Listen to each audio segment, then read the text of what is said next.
What the heck was that? Where did they go? Dana gasped as an entire 100-kilo boar vanished for the second time. There is a mental space granted by my powers.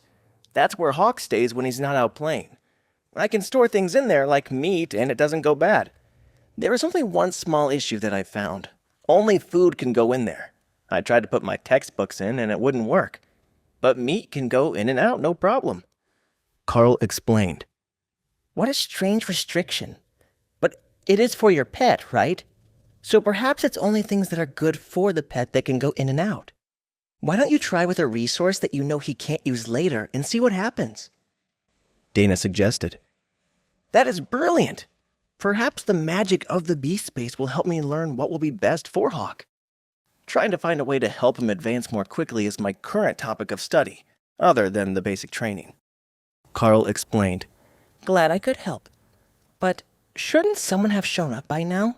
It's getting close to lunch and these practice missions usually only last an hour. Karl shrugged. Well, technically they've got us all day, so I suppose it's not a big deal if we have lunch here at the nearest house. Nope, scratch that. I heard from Hawk what is inside. Let's just eat out here. Karl used his sword to cut some sliced pork to grill over a fire, using branches as skewers, while Dana prepared a fire. Give me just a second. I know the spell to create a small flame, I just haven't mastered it yet. We don't have to make fire the hard way or go rummaging through houses looking for a fire starter. She explained.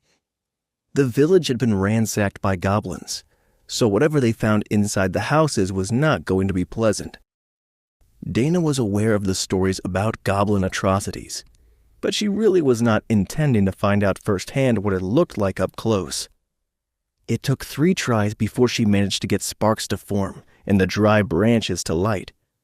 But after that, the fire started to burn quite well, and the duo waited for the heat to build so that they could begin to roast the meat. Do you think that this could be some sort of surprise survival test? Tomorrow is the day off, and we don't have classes for another day and a half, so there wouldn't be any delay to our learning if they had us stay here to hunt for an overnight trip. Karl suggested. I hope not. I don't know about you, but I didn't bring any sort of camping equipment. Dana joked. There was a whole town behind them, but without any sign of survivors and no visible battleground, being able to search the town itself for supplies was questionable. There was no telling how much was left in town, and how much had been taken with the ones who fled. Well, if nobody comes for us by dinner, we will have to go looking for supplies to get through the evening.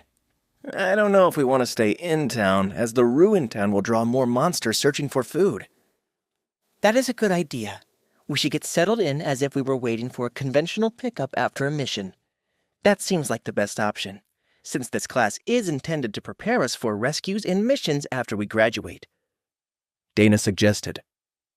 The 3 of them settled in around the fire, waiting out the time until the meat was cooked, and deliberately ignoring the fact that there was a ruined and abandoned village right behind them. They would have to face the fact that numerous people likely lost their lives here in the recent past. But for now, they would focus on their lunch and the possibility that they didn't get all the monsters that were nearby. But 2 hours later, after they had finished eating and Hawk had searched the town twice over, going into every open house to make sure that there were no survivors or other hidden monsters, but there was nothing. In fact, there were very few bodies at all, though there was quite a bit of blood in some of the houses, according to Hawk. Should we go back to where we started, in the town square? Perhaps there is some sign there that will let us know what we're supposed to be doing. I feel like we should have gotten some message by now, and that maybe we weren't supposed to be sent to an empty town. I mean, think about it. We're both technically still common grade. Though I am already at awakened and peak power, they shouldn't have sent us out into the unknown unsupervised for too long. It would make more sense if we were here to deal with the iron-tusked boars. Maybe there was supposed to be someone here to meet us, but they were gone before we arrived because of the goblin attack. So, you think that someone was supposed to let them know that we were finished? That makes some sense, since it is sanctioned by the Academy. Perhaps we could find something that would let us contact them.